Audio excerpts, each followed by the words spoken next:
Welcome to the Weekend Review, the show that brings you up to date on the week that was. Here are the top stories. Government slashes India's growth forecast. UPA puts retail FDI in cold storage. And Kapil Sibal vows to fight offensive material online.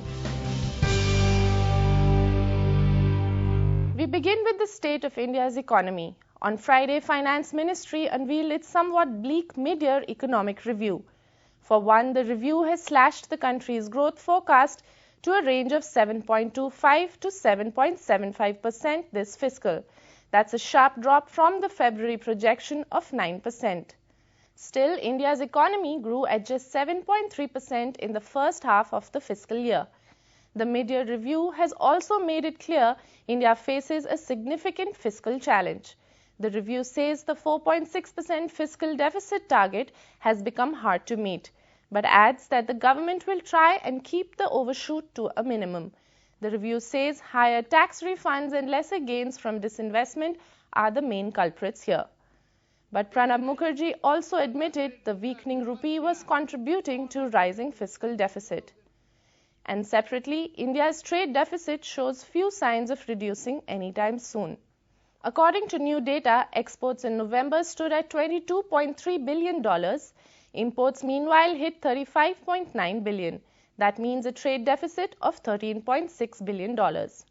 Also during the week, India's biggest reform initiative in recent times was put on hold. On Monday, the UPA told opposition parties it had frozen its plans to allow 51% FDI in multi-brand retail. It was a steep price to pay for the UPA, but one advantage was that it got Parliament functioning again on Wednesday. And Pranab Mukherjee used the occasion to tell Lok Sabha his government would build consensus on the issue before rolling it out. What Mukherjee did not mention was the simultaneous decision to allow 100% FDI in single-brand retail chains. As of now, that particular move appears to still be in effect. Moving on to other news, Telecom Minister Kapil Sibal has decided to fight what he calls offensive material online. On Tuesday, Sibal announced authorities would start forcing foreign internet companies to delete material considered offensive. He added that these firms needed to monitor this sort of material themselves. But Sibal also insisted that none of this amounted to censorship. Sibal had approached internet and social media firms back in September and showed them material on their websites that he considered offensive. These included statements and images that were allegedly derogatory of Congress President Sonia Gandhi. The firms included Microsoft, YouTube, Facebook, and Twitter. Sibal says these companies did not respond effectively, forcing him to take the initiative.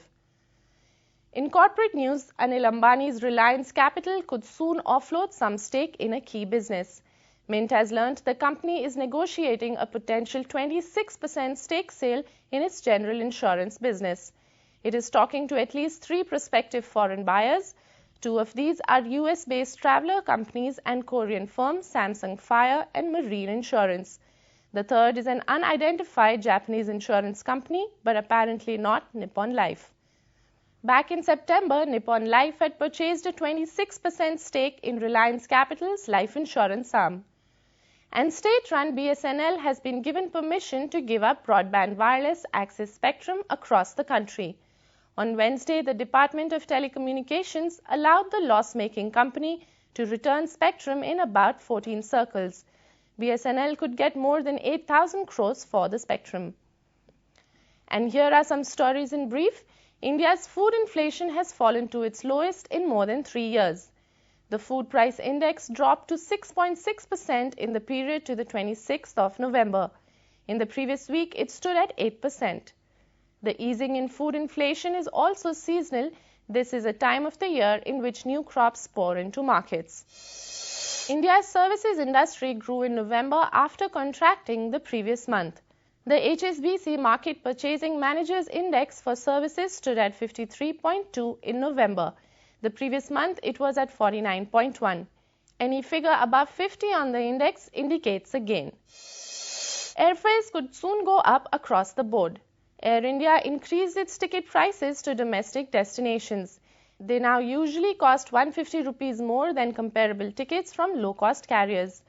The move is likely to prompt other airlines to hike fares as well in their attempt to cope with high fuel costs. SKS Microfinance says it will limit its return on assets to a maximum of 3%.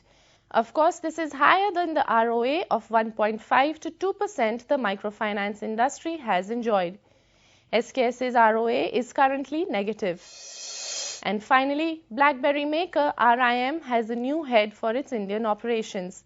Its new managing director is Sunil Dutt, whose previous job was at Hewlett-Packard, India. Dutt replaces Freni Bawa, who left RIM last month. And that's all we have for you. Thanks for watching.